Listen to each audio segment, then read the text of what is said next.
वैश्या संस्कारहीनास्ते स्वधर्मत्यागशीलिनः कुपथाः स्वार्जनरतास्तूला कर्मकुवृत्तयः सदा।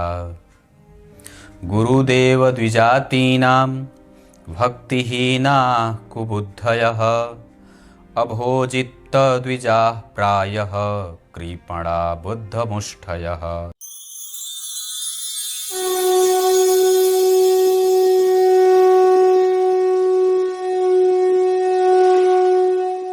प्रिय दर्शकों नमस्कार, एक बार फिर से उपस्थित हूं आप सबके सामने शुक्रवार के कार्यक्रम में। छठवें भाव के अधिपति का सभी भावों में फल कैसा होता है, इसी कार्यक्रम के साथ उपस्थित हूं। कहीं नहीं जाना है, बिल्कुल बन के रहिएगा। विश्लेषण जन्म कुंडली का जो सुबह में कार्यक्रम जाता है उसे जरूर देखा करिए, वो बड़ा ही काम का कार्यक्रम है। आइए विषय पे लेके आता हूं। सबसे पहले तो मैंने जो श्लोक पढ़ा है उसका अर्थ बता दूं। मैंने शिव पुराण में विश्वेश्वर संहिता की बात चल रही, जिसमें ब्राह्मण कैसे हो जाएंगे कलयुग में, उसके बारे में चर्चा की थी। पीछे आप कार्यक्रम देखेंगे तो आपको पता चल जाएगा। क्षत्रियों के बारे में कहा था, उनका क्षत्रियत्व छात्र धर्म नष्ट हो जाएगा, रक्षा करने का धर्म उनका नष्ट हो जाएगा। फिर उनका बल सदैव दूसरों को सताने के लिए होगा। ब्राह्मणों का काम शूद्र भी करने लगेंगे और शूद्र जो हैं वो ब्राह्मणों का काम उठा लेंगे। ब्राह्मण धर्म बेच करके, लोगों को फंसा करके, उलझा करके, अच्छा ज्ञान न दे करके धन कमाएंगे। और दूसरी बात आती है वैश्य की। वैश्य जो है वो सदैव और सब प्रकार से सिर्फ इकट्ठा करने में ही वो लगा रहेगा। वो खर्च नहीं करेगा, दान नहीं करेगा। और माप तौल की जो भाषा होती है, जो नापने तौलने वाली जो विज्ञान होती है, उसमें अपना दिमाग लगा करके पैसा उतना ही लेगा पर तौल कम देगा। 1000 ml की जगह पे चर्चा 900 ml की होने लगेगी। केजी को बड़ा और ml को छोटा बना करके धन कमाया जाएगा। जो तराजू में तौलने वाली जो होती है ना, जिसको हम लोग बोलते हैं, हमारे यहाँ गांव में बटघर क्या बोलते हैं उसको, बटखरा बोलते हैं। वो जो मापक होता है 1 केजी का, 1.5 किलो का जो होता है पैमाना, उसमें लोग कम कर देंगे। मतलब 1000 ग्राम ना होकर के 1000 ग्राम बराबर 1 किलोग्राम होता है, तो 1000 ग्राम ना होकर के वो 900 ग्राम हो जाएगा और आपसे पैसे 1000 ग्राम के लिए जाएंगे, है ना। तो इस तरीके से माप तौल का जो विज्ञान है वो परस्पर नीचे की तरफ जाने लगेगा। तराजू में चुंबक सटा करके लोगों को बेवकूफ बनाया जाएगा। इस तरीके की चीजें होने लगेंगी। व्यापारी वर्ग सदैव धन बचाने पे ही फोकस करने लगेगा, खर्च नहीं करेगा। ऐसा व्यापार हो जाएगा और ऐसे वैश्य वर्ण के लोग हो जाएंगे। बात करते हैं छठवें भाव के अधिपति का लग्न में से लेकर के 12वें भाव तक। अब इसमें आपको मैं एक बात बढ़िया सिद्धांत बता दूं, ये सभी कुंडलियों पे लागू होगा कि अगर छठवें भाव के अधिपति कोई पापक ग्रह है ना तो ज्यादा बढ़िया है। अगर छठवें भाव में शनि मंगल बैठे हैं ना तो ज्यादा अच्छा है। अगर छठवें भाव के अधिपति छठवें भाव में बैठे हैं, मान लीजिए गुरु हैं छठवें भाव के अधिपति, छठवें भाव में बैठ गए और इसके साथ ही अन्य कोई और पापक ग्रह बैठ जाए तब भी वो अच्छा होता है। अगर कोई शुभ ग्रह यहां बैठा है, उस भाव का अधिपति कोई शुभ ग्रह है और वहीं बैठा है, उसके साथ कोई पापक ग्रह बैठा है तो ज्यादा अच्छा है। अकेले ना हो, फिर वो व्यक्ति को साहस, बल, पराक्रम, धैर्यवान उतना नहीं बनाता, थोड़ा व्यक्ति को हारना पड़ता है, ऐसा है। फिर वो छठे साठ्यम समाचरित वाली बात नहीं लागू कर पाता। फिर वो उसके साथ जो लोग जैसा करेंगे वैसा वो व्यवहार नहीं करेगा। हाँ, लेकिन एक बात है कि छठवें भाव में अगर अकेले भी बुध बैठे हों तो व्यक्ति दुश्मन के घर में घुस करके वार करके बाहर निकल जाता है और कोई उसका बाल बांका नहीं कर पाता। उसकी चतुराई इतनी होती है, मतलब उसका जो है वो डिप्लोमेसी उसकी इतनी मजबूत होती है। बाकी शुक्र और गुरु और चंद्रमा में ये बात देखने को नहीं मिलता। अब शास्त्र क्या, ये तो मैंने सभी के लिए बता दी। अब शास्त्र कहता है कि छठवें भाव के अधिपति अगर लग्न में, सप्तम में और एकादशवें में, छठवें भाव के अधिपति अगर लग्न में, 7वें में और एकादशवें में बैठे हों तो ये नैसर्गिक रूप से कोई भी ग्रह अगर आपकी कुंडली का छठवें भाव का स्वामी है और इन भावों में बैठा है, लग्न, सप्तम और एकादशवें में, तो धनवान बनाता है। आपके पास धन आएगा, रुको, हाँ, पर मेहनत करने के बाद आएगा। मेहनत करने के बाद धन आएगा, धन बचाएगा भी, सुख भी प्राप्त होगा, संपत्ति भी प्राप्त होगी और कई बार व्यक्ति के आरंभ के जीवन में थोड़ा कष्ट होता है, बाद में चल करके वो बहुत अच्छा होता है। लेकिन इसका एक नेगेटिव पक्ष है जो शास्त्र ये भी कहता है, ग्रंथ में बात आती है कि अगर छठवें भाव के अधिपति हैं और एकादशवें में बैठे हैं और अगर उस पर किसी भी शुभ ग्रह की दृष्टि नहीं है या तो कोई उस पर साहसिक ग्रह जैसे सूर्य और मंगल की दृष्टि नहीं है, तो व्यक्ति को, और मान लीजिए अगर छठवें भाव के अधिपति एकादशवें में बैठे हैं, अस्त हैं, मृतप्राय हैं, नीच के हैं, पाप कर्त्री में हैं, तो व्यक्ति को उसकी दशा में, षष्ठेश की दशा में दारिद्र्य देखना पड़ता है। दारिद्र्य देखने का मतलब क्या है? उसके पास आमदनी कम हो जाएगी, खर्च ज्यादा होगा, रिस्पॉन्सिबिलिटी बढ़ जाएगी और आमदनी के जनरेट करने के सोर्स कम हो जाएंगे। ये बात है, मतलब हमें यहां से ध्यान देना होगा। बाकी मुक्तकंठ शास्त्रों ने छठवें भाव के अधिपति का सप्तम में बैठकर के लग्न को देखना, छठवें भाव के अधिपति का लग्न में बैठकर के सप्तम को देखना, छठवें भाव के अधिपति का एकादशवें में बैठना मतलब ये प्रशंसा ही शास्त्रों ने की है। व्यक्ति को धनवान, सुखी, नौकरी प्राप्त करने वाला, अपने पिता का पोषक होता है, कुल का पोषक होता है, खर्च करने वाला होता है, कंजूस नहीं होता है, कठोर थोड़ा होता है। हाँ ये बात है, कठोर होगा क्योंकि ये छठा भाव है तो थोड़ा कठोर बना देता है ना, लेकिन धन बचा लेता है, कठोरता से धन बचाता है। मतलब खर्च, अब जैसे उसके घर परिवार में लोग उसके खर्च अगर करेंगे तो वो बोलेगा कि क्यों खर्च करते हो, पैसे बचाओ, पैसे का कदर करो, ऐसा वो बोलेगा। कठोरता हो गई। पुत्र की दृष्टि में तो पिता कठोर हो गए, पर वो धन बचा लेता है, ये एक अच्छी बात होती है। कंजूस नहीं होता, मतलब कठोर होता है। ऐसा नहीं कि वो मिस करके धन को रखा है, मुट्ठी से बंद करके रखा है, ऐसा नहीं होगा। खर्च करेगा आवश्यकता पड़ने पे, वक्त पड़ने पे, बेवक्त और सही जगह पे पैसा खर्च करता है। तो ये आप लोगों को एक मैंने ये बात बता दी कि छठवें भाव के अधिपति अगर लग्न में, सप्तम में और एकादशवें में बैठे हैं तो ऐसा होगा। और अगर वो अस्त हैं, मृतप्राय हैं और पापकर्त्री में हैं और एकादशवें भाव में बैठे हैं, कोई शुभ ग्रह उनको नहीं देख रहा या कोई पापग्रह उनको, मतलब ऊर्जा कारक, मंगल और सूर्य ऊर्जा कारक ग्रह होते हैं, शनि राहु नहीं, मंगल और सूर्य के साथ बैठे हो या उनको उनसे द्वारा दृष्ट होते हैं, तो व्यक्ति जो होता है वो ऐसा मैंने प्रभाव बताया था। तो ये तो बात रही षष्ठेश का लग्न में। अब बात करते हैं कि षष्ठेश कोई भी ग्रह हो, और नैसर्गिक रूप से ये तो सभी कुंडली पे लागू हो गई, लेकिन अगर षष्ठेश लग्न में बैठे हैं तो कैसा होगा? तो अगर छठवें भाव के अधिपति लग्न में बैठे हैं तो आपको नौकरी मिल सकती है। आप नौकरी की तैयारी पहले करिए। और अगर आपकी कुंडली में चंद्रमा भी शुभ ग्रह बन रहे हैं, शुक्ल पक्ष की अष्टमी तिथि से लेकर के कृष्ण पक्ष की सप्तमी तिथि, अष्टमी तिथि तक के हैं, तो यकीनन ये बहुत अच्छा होता है। तब तो आपको और भी नौकरी की तैयारी करनी चाहिए। पदस्थ अधिकारी बनिए, आईएएस बन जाइए, आईपीएस बन जाइए, आप इंजीनियर बन जाइए, जो बनना है आप बनिए, आपके साथ ग्रह की स्थिति है। मतलब अगर छठवें भाव के अधिपति लग्न में है तो आपको नौकरी करनी चाहिए, नौकरी की तैयारी करनी चाहिए। अगर षष्ठेश लग्न में है तो आपको अब धन किसी को देने से बचना चाहिए। आप धन निकाल नहीं पाएंगे, अटक जाएगा पैसा, तो ये बात है। उधारी का व्यापार नहीं करना चाहिए, उधारी बंद, या आज नगद कल उधार परसों फ्री वाली जो है एक बैनर अपने दुकान के सामने लगा दीजिए। ऐसा मतलब उधार का खाता बंद कर दीजिए। ये बहुत सावधान होना होगा, नहीं तो पैसे अटक जाएंगे तो फिर निकालना मुश्किल, लोग खा जाएंगे, पता चला कि, और ये हो जाएगा। तो छठवें भाव के अधिपति लग्न में बैठे हैं, साहसी हैं आप, कठोर ना बनाइए, मृदु बनिए, स्वभाव को बहुत ज्यादा निर्मम और निर्दयी नहीं बनने देना है। ये षष्ठेश का ऐसा प्रभाव, मतलब नौकरी, व्यापार में किस बात का ध्यान और स्वभाव में किस बात का ध्यान। स्वास्थ्य वगैरह में जैसा ग्रह होगा वैसा परिणाम करेगा। अगर चंद्रमा षष्ठेश है तो शीत जनित, मंगल है तो पित्त जनित, सूर्य है तो पित्त जनित, गुरु है तो कफ जनित, बुध है तो वात जनित, इस तरीके के। शनि और बुध वात जनित, बुध भी कई बार नसों से संबंधित समस्या देते हैं, रेस्पिरेटरी सिस्टम को कमजोर करते हैं। क्लियर है? इस तरीके के रोग व्याधि मिलते हैं। बाकी व्यक्ति के जीवन में परिस्थितियां विषम होती हैं और वो जीतता जाता है, जीतता जाता है। अब प्रतियोगिता में भाई तो एक आप तो परीक्षा में सेलेक्ट होंगे तो अकेले तो परीक्षा देंगे नहीं, 1000 लोग हैं, लेकिन आप सफल हो सकते हैं। अब हो सकता है कि आपका जो कंपटीटर हो उसकी कुंडली में सूर्य, ये जन्म कुंडली में छठवें भाव के अधिपति लग्न में नहीं बैठे तो वो आपसे हार जाएगा, पर आप जीत गए। तो इस तरीके का परिणाम षष्ठेश का लग्न में मिलता है। अब दूसरी बात है कि छठवें भाव के अधिपति का दूसरे भाव में फल कैसा होता है। ये बहुत अच्छा होता है। यही सेम अगर छठवें भाव के अधिपति दशम में बैठे हों और द्वितीय में बैठे हों तो ये बहुत बढ़िया होगा। लेकिन यहां के लिए मैंने शुरू में नहीं कही थी, लेकिन धन के मामले में षष्ठेश का दशम भाव में बैठना बहुत अच्छा होता है। सिर्फ धन के मामले में, मतलब धन आगमन के मामले में सामाजिक रूप से कमजोरी हो जाती है, पिता के स्वभाव के मामले में कमजोरी हो जाती है, व्यवसाय के मामले में कमजोरी होती है। धन रहेगा, नौकरी रहेगी, पर पिता के साथ मतभेद रहेगा, पारिवारिक कलह बढ़ जाता है, रोग मिल जाता है, रोग की स्थिति बढ़ जाती है, फिर आपको प्राइवेट सेक्टर में नौकरी करनी पड़ती है। जब तक आप काम करेंगे तब तक आपके पास पैसा रहेगा, नहीं काम करेंगे पैसा नहीं रहेगा ये।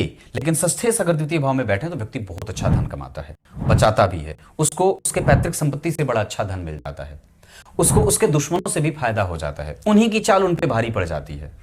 ऐसा ऋण का लेन देन उसके जीवन में बना रहता है। यहां पे मैंने क्या बात कही थी कि ऋण लेना देना नहीं है, यहां लेन देन कर सकते हैं, यहां पे कोई समस्या नहीं होगी। षष्ठेश अगर दूसरे भाव में बैठे हैं, अगर आप व्यापारी हैं तो लेन देन करिए, उसमें आपको बहुत ज्यादा नुकसान नहीं होगा। अब इसका अर्थ नहीं कि सारा उधार ही लगा दो, मतलब कहने का है कि षष्ठेश अगर द्वितीय भाव में बैठे हैं तो ये धन के मामले में बहुत अच्छा है। स्वभाव के मामले में भी व्यक्ति को थोड़ा कठोर बनाते हैं, है ना, स्वभाव थोड़ा सा निर्मम होता है, कठोर होता है, प्रैक्टिकल बात करता है, और वो उसके वाणी में भी कई बार व्यापार झलक जाता है। अब वो वाणी में भी या तर्क वितर्क में भी हारने से बचेगा, क्योंकि यहां से जो होता है वो एक तरीके से तर्क क्षमता का भी विचार किया जाता है, इनिशियल थॉट का विचार किया जाता है। तो जन्म कुंडली में अगर छठवें भाव के अधिपति दूसरे भाव में बैठे हैं तो आप यकीन मानिए कि आपके पास गणना करने की शक्ति बड़ी अद्भुत है, आप डिप्लोमेसी आपकी बड़ी अद्भुत है, आप तुरंत ही झट से अपना पाला बदल सकते हैं, सामने वाले की परिस्थिति से अपना पाला बदल सकते हैं, अपनी स्थिति बदल सकते हैं। इस तरीके का ज्ञान छठवें भाव के अधिपति दूसरे भाव में बैठकर के व्यक्ति को इस तरीके से बहुत छोटे स्तर पर जाकर के प्रभावित करते हैं। उसको पता है कि सामने वाला भारी है तो मुझे कैसा बदलना है, उसको पता है कि सामने वाला बहुत आसान है तो मुझे उसे कैसे जीतना है, अपनी ऊर्जा को बहुत अच्छे तरीके से समायोजित करके सुनियोजित तरीके से खर्च करता है। ये बात है।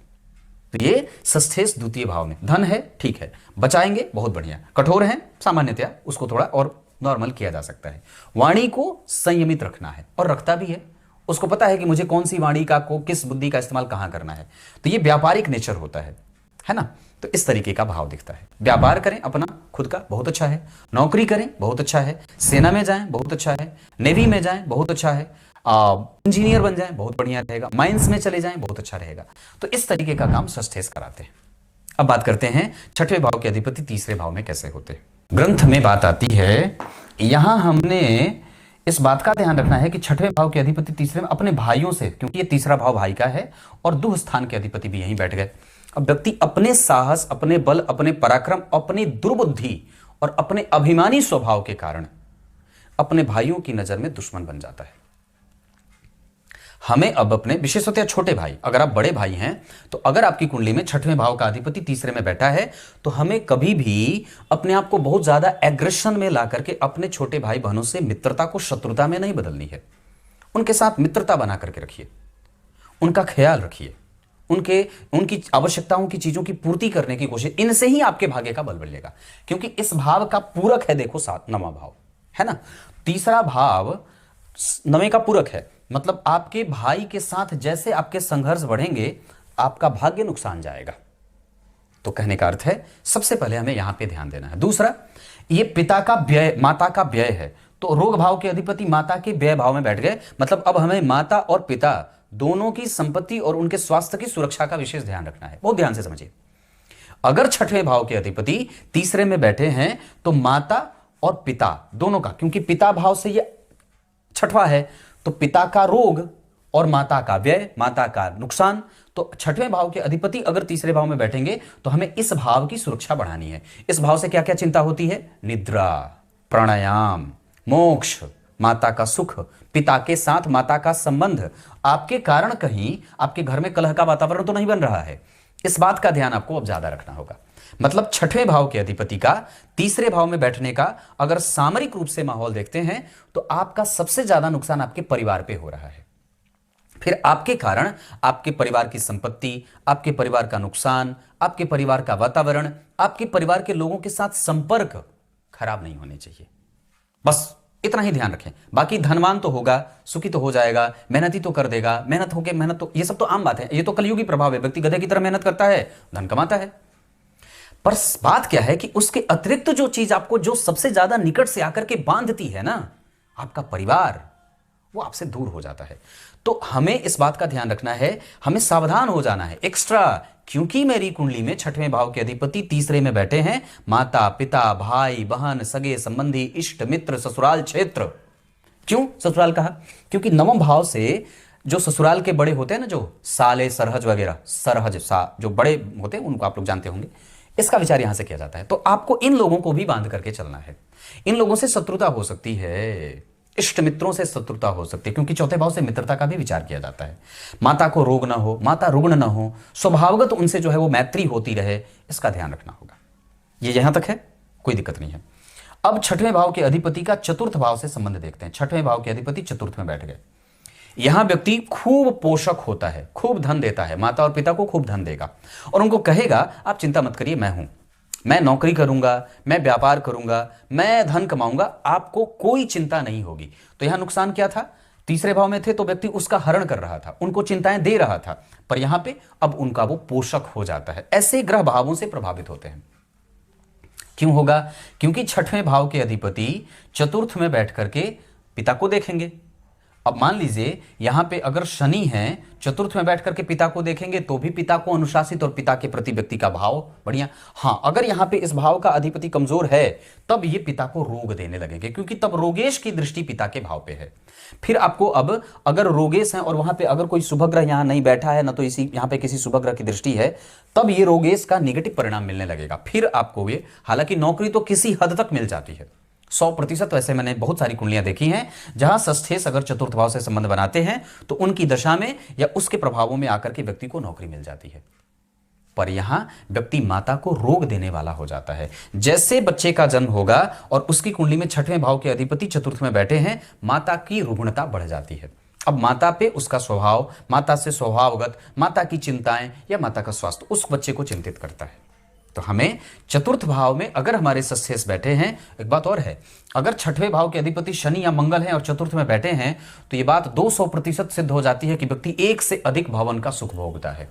फिर उसके पास मुंबई में भी घर है, मुंबई के अंधेरी में भी घर है, मुंबई के वासी में भी है, पता नहीं जहां जहां वो जहां भी रहे, एक एक शहर में एक एक उसका घर निश्चित रूप से हो जाता है।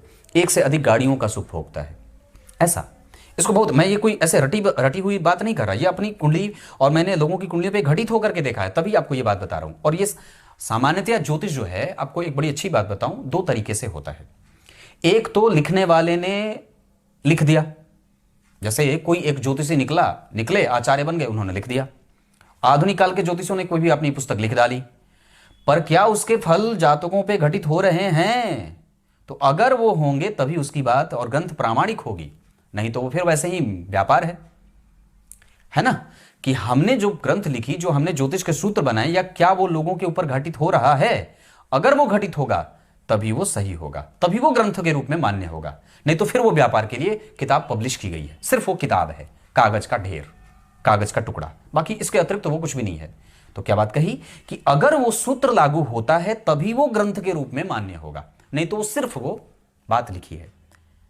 तो ये बात समझने वाली है छठवें भाव के अधिपति के चतुर्थ भाव में फल। अब बात करते हैं छठवें भाव के अधिपति का पंचम भाव में फल। बहुत ध्यान से समझिएगा, तो ये शत्रु का भाव है और ये पंचम भाव पिता और पुत्र के बीच के प्रेम का भाव है। मतलब आप सामान्यतः आप पंचम भाव को परिभाषित कैसे करते हैं? पंचम भाव को प्रेम का भाव कहा गया। वहां से आपकी बुद्धि प्रेम के लिए जानी जाती है या शत्रुता के लिए जानी जाती है? आपकी बुद्धि किसी को प्रेम पाने के लिए बनी है या बना रहे हैं आप उसका इस्तेमाल प्रेम के लिए कर रहे हैं या फिर शत्रुता के लिए कर रहे हैं? तो सामान्य बात है कि उस भाव में एक शत्रु का भाव का अधिपति जाकर के बैठ गया। अब यहां ये एक विलक्षणता पैदा होती है, या इसे नेगेटिव भाव कह सकते हैं, प्रभाव इसका, कि वहां पिता और पुत्र के बीच में फिर संघर्ष बाकी हो जाता है, फिर संघर्ष चलने लगता है। मतलब अगर छठवें भाव के अधिपति पंचम भाव में बैठे हैं तो हमें अपने संघर्ष को, जो हमारे पिता और माता के साथ होने वाला है, आपको एक बढ़िया बात बताता हूं। मैंने एक कुंडली देखी थी, तुला लग्न की कुंडली थी, चंद्रमा जो थे वो अनुराधा नक्षत्र में बैठे थे और पंचम भाव में शनि स्वग्रही बैठे थे। उस बच्ची का जो ज्यादातर प्रेम था वो अपनी माता से था, पिता से कम था। माता से प्रेम ज्यादा, पिता से ये 8वां होता है। पर ऐसा नहीं है, ये भाव सबके प्रेम का है। आपका समाज से प्रेम, लोगों से प्रेम, इष्ट मित्रों से प्रेम, हित मित्रों से प्रेम, पिता पुत्र का प्रेम। तो अगर छठवें भाव का अधिपति पंचम में बैठता है तो वो प्रेम में संघर्ष दे देता है। अब जरा ध्यान से समझिए, तो ये चौथे भाव का दूसरा है, तो चौथे भाव मित्र का होता है, तो इसका भी इनके साथ अगर छठवें भाव के अधिपति पंचम में बैठ जाएंगे तो मित्रों से संघर्ष बढ़ जाता है। ये बहुत सावधानी की बात होगी।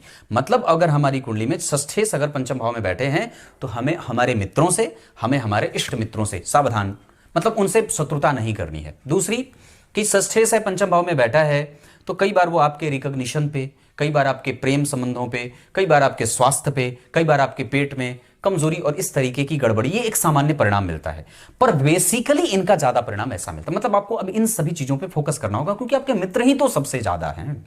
मित्र और मित्र के साथ आपकी मैत्री, फिर आपके पिता और आपकी माता वो शत्रु ना हो, तो इन सभी चीजों का ध्यान जन्म कुंडली के छठवें भाव के अधिपति का पंचम में जाने पे पड़ता है। वही बात अगर छठवें भाव के अधिपति का छठवें भाव में हो जाता है तो व्यक्ति ना फिर ऐसा होगा, इसको जरा समझिएगा, कि फिर उसके अपने लोग, जो परिवार के लोग हैं, जो उसके माता पिता, भाई बहन, इष्ट मित्र जो हैं, वो उनसे उसकी शत्रुता रहेगी और उसके शत्रु जो होंगे, उस परिवार के जो मेन शत्रु होंगे, उससे उसकी मैत्री हो जाएगी। मतलब ये विभीषण वाली बात हो जाती है ना, घर की भेदी लंका डाहे। मतलब यहां पे फिर आपके अपने, अगर षष्ठेश छठवें भाव में बैठे हैं, छठवें भाव का अधिपति छठवें भाव में बैठा है, तो उसके मित्र परिवार के शत्रु होते हैं और उसका शत्रु परिवार का मित्र होता है। परिवार का मित्र होता है ये तो नहीं कहा ग्रंथ ने, पर हां ये बात जरूर कही कि अगर छठवें भाव का अधिपति छठवें भाव में बैठा है तो जिसको आपका पूरा परिवार शत्रु मानता है, आप उससे मैत्री कर जाते हैं, ऐसा। और दूसरा, छठवें भाव के अधिपति छठवें भाव में हैं, अगर वहां कोई क्रूर ग्रह है, शनि, मंगल, सूर्य, तो फिर वो अपने दुश्मनों से विजेता होता है, दुश्मनों से हारता नहीं है, जीतता है। लेकिन अगर कोई सौम्य ग्रह या पापग्रह बना है और उस पे अगर वो कमजोर हो रहा है तो फिर वो शत्रुओं से हार जाता है, या फिर ये कह सकते हैं कि वो समझौतावादी प्रवृत्ति वाला हो जाता है, फिर वो समझौता कर लेता है या कर लेना चाहता है। समझ रहे ना? तो इस तरीके की प्रवृत्ति व्यक्ति की कुंडली में छठवें भाव के अधिपति छठवें भाव में बैठते हैं तो नौकरी वगैरह में बहुत अच्छा होता है। आपको नौकरी के लिए कभी कोई दिक्कत है, मान लीजिए छठवें भाव के अधिपति हैं, गुरु की उस पर दृष्टि पड़ गई तो कहना ही नहीं है। अगर छठवें भाव के अधिपति हैं, शनि की दृष्टि पड़ गई तो डॉक्टरी के क्षेत्र में सफल हो जाएंगे, कहना ही नहीं। केमिकल के क्षेत्र में सफल हो जाएंगे, हार्डवेयर के क्षेत्र में सफल हो जाएंगे, मैनेजमेंट के क्षेत्र में सफल हो जाएंगे, कहना ही नहीं है। तो इस तरीके से छठवें भाव का अधिपति अगर छठवें भाव में बैठा है तो परिणाम देगा। छठवें भाव के स्वामी है शनि है, आयु दे देंगे, स्वास्थ्य में लाभ दे देता है। इतना ही नहीं, अगर छठवें भाव के अधिपति कोई ग्रह बनते हो तो अपने परिवार का, अपनी पत्नी का, अपनी बहन का, अपनी भाई का, अपने भाइयों का, अपनी पत्नी का, अपने माता का बहुत सुरक्षा के प्रति खूब उसका ध्यान ज्यादा रहता है। फिर वो उनके भविष्य को लेकर के बहुत ज्यादा चिंतित होता है और यही कारण है कि कई बार उसके मित्र, उसके शत्रुओं में परिवार से मतभेद बन जाता है, क्योंकि वो अपने परिवार की चिंता भविष्य को लेकर के करता है। वो देखता है कि परिवार में शत्रुता पल जाएगी तो लोग उसके परिवार के महिलाओं का जो है वो शील भंग कर देंगे। समझ रहे होंगे ना? तो ऐसा वो शत्रुता किससे कर रहा है, उसकी मैत्री, मतलब परिवार के लोगों को इसका भी ध्यान रखना चाहिए कि जो जिसको वो मित्र बना रहा है, कहीं उसका वो दूरगामी परिणाम लाभ के रूप में तो नहीं मिल रहा है। बहुत सावधानी से समझना होगा, ये बहुत महत्वपूर्ण कार्यक्रम है। तो छठवें भाव के अधिपति का ऐसा है।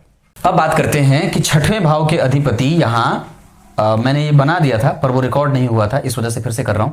तो छठवें भाव के अधिपति अगर सातवें भाव में बैठे हैं और छठवें भाव के अधिपति अगर आठवें भाव में बैठे हैं तो कैसा होगा? याद रखिए, अगर छठवें भाव के अधिपति पापक ग्रह होते हैं और सप्तम भाव में बैठे हैं, शनि मंगल अगर षष्ठेश होते हैं और सातवें में बैठे हैं, तो फिर ये दाम्पत्य से, व्यापार से, रूटीन से, आपके बॉस के साथ, आपके कारोबार से, आपके सास ससुर के साथ संबंध कमजोर होगा।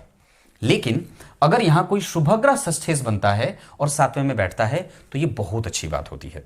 फिर आपका व्यापार, आपका दाम्पत्य, आपके सास ससुर, आपका ससुराल बड़ा आदर करने वाला होता है। दूसरी बात है, अगर छठवें भाव के अधिपति सप्तम भाव में बैठा है तो ये आपको पत्नी से सुख भी देता है और आंतरिक रूप से अगर देखें तो इसका और भी गहन चिंतन करते हैं तो पत्नी से आर्थिक मदद भी मिलती है। पत्नी नौकरी करने वाली हो जाए, व्यापार में सहयोगी हो जाए, लेकिन ये कब होगा? जब शुभग्रह होंगे तब। अगर पापग्रह होंगे और मान लीजिए जैसे छठवें भाव के अधिपति मंगल हैं, सप्तम में बैठ गए राहु के साथ, तो फिर ये कष्टदायक होगा। और ये और कष्टदायक कब हो जाएगा? जब उस पर किसी भी शुभ ग्रह की कोई दृष्टि ना हो, है ना? मान लीजिए मंगल छठवें भाव के अधिपति सातवें में बैठ गए, शनि की दृष्टि पड़ गई, तब तो कहना ही नहीं, तब तो और बुरा है। लेकिन अगर छठवें भाव के अधिपति कोई शुभ ग्रह है यहां, अगर वो बैठ गए तो फिर बहुत अच्छा होता है। व्यापार के लिए, स्वास्थ्य के लिए, दाम्पत्य के लिए, पत्नी के साथ संबंधों के लिए, संतान के लिए बहुत अच्छा होता है। समाज के लिए भी बहुत अच्छा होता है, जो आपका छोटा समाज है, जो आसपास पड़ोस के लोग हैं, ये बहुत अच्छा होता है। वही बात अगर छठवें भाव के अधिपति अष्टम भाव में बैठे हैं तो क्या बात कही कि अगर छठवें भाव के अधिपति सूर्य और चंद्रमा बनते हैं और 8वें भाव में बैठे हैं तो फिर आपको नौकरी में दिक्कत देंगे, आपको व्यापार में दिक्कत होगी, मतलब आपका जो कारोबार है उसमें वो परेशान करते हैं। अगर गुरु और शुक्र छठवें भाव के अधिपति होकर के 8वें भाव में बैठे हैं तो आपको नेत्र से संबंधित समस्या देंगे, सिर्फ नेत्र। और अगर बुध और शनि जन्म कुंडली में छठवें भाव के अधिपति होकर के अष्टम में बैठे हैं तो फिर आपको स्वास्थ्य में कहीं से भी वो परेशान करेंगे। इतना ही नहीं, अगर बुध छठवें भाव के अधिपति होकर के अष्टम भाव में बैठे हैं तो व्यक्ति को मित्रों से कष्ट होता है। इतना ही नहीं, कई बार उसे विषपान करा दिया जाता है और कई बार वो इंजेक्शन से, गलत दवाइयों से, रिएक्शन से उसकी मृत्यु हो जाती है। समझ रहे होंगे। तो छठवें भाव के अधिपति अगर 8वें में बैठे हैं तो पत्नी जो होती है वो कई बार दुराचारिणी भी हो जाती है ना, क्योंकि ये पत्नी के द्वितीय भाव का विचार, पत्नी का स्वभाव, पत्नी की बुद्धि, पत्नी का ज्ञान, पत्नी का जो है वो इनिशियल थॉट जो है वो पत्नी का यहां से है ना, ये भावों का संबंध है। तो यहां से अब उसका प्रभाव कमजोर हो जाएगा, फिर उनके साथ आपका मैच गड़बड़ हो जाएगा, फिर आपके साथ उनका संबंध कमजोर हो जाएगा। वही बात करते हैं कि अगर छठवें भाव के अधिपति हैं, नवम में बैठे हैं तो व्यक्ति धर्म में दुराचारी हो जाता है, उच्च श्रृंखल हो जाता है, बड़ों को ज्ञान देने वाला हो जाएगा, सदैव उसके जीवन में प्रतियोगिता बनी रहती है, आलस्य रहे, प्रमाद रहे, कुंठा रहे, व्यग्रता रहे, व्यथित रहे, मतलब ये ठीक नहीं होता। अगर छठवें भाव के अधिपति नवम में बैठे हैं तो इस तरीके का परिणाम होता है, झूठ बोले, छल करने लगे, दुष्ट प्रवृत्ति कई बार व्यक्ति के अंदर पनपने लगती है। और हाँ, लेकिन एक बात बड़ी अच्छी होती है कि अगर छठवें भाव के अधिपति हैं और नवम में बैठे हैं तो व्यक्ति का अधिकार कोई छीन नहीं सकता, उसका अधिकार सुरक्षित है। फिर वो नौकरी के लिए, फिर वो अपने व्यापार के लिए अपना जो हिस्सा है वो व्यक्ति जनरेट कर लेता है। इस तरीके की स्थिति छठवें भाव के अधिपति नवम में जाते हैं तो मिलता है। तो छठवें भाव के अधिपति का नवम में जाना, आपका अधिकार सुरक्षित है, बस आप अपने कर्तव्यों का बोध करते रहिए।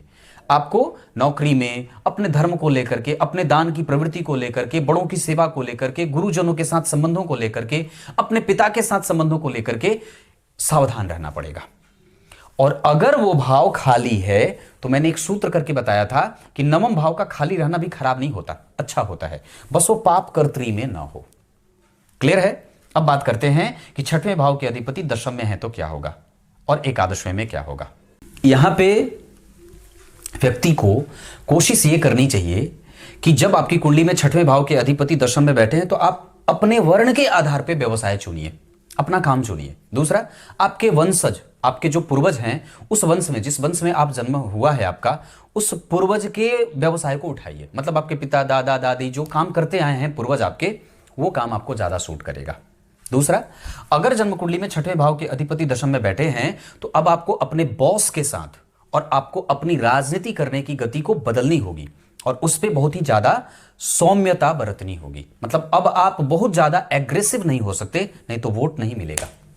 अगर छठवें भाव के अधिपति हैं, दशम में बैठे हैं तो राजा से, नौकरी में, प्रतिष्ठा में, सरकारी संपत्ति से, सरकारी योजनाओं से व्यक्ति को फायदा नहीं होता। फिर वो अपना काम करे, अपना व्यापार करे तो ज्यादा बढ़िया। जैसे द्वितीय अगर सप्तम भाव में बैठे, मैंने इस पे कार्यक्रम बनाया था कि द्वितीय भाव के अधिपति का सभी भावों में फल, तो द्वितीय भाव के अधिपति अगर सप्तम में बैठते हैं तो व्यापार करवाते हैं अपना। उसी तरीके से षष्ठे अगर दशम में बैठे हैं तो आपको नौकरी वो करनी है जो पिता करते हैं। जैसे पिता सैनिक में थे तो आप भी कर सकते हैं, पिता डॉक्टर थे तो आप भी कर सकते हैं, पिता शिक्षक है तो आप भी कर सकते हैं, पिता व्यापार करते हैं तो आप व्यापार करिए, इसमें सफलता ज्यादा मिलेगी।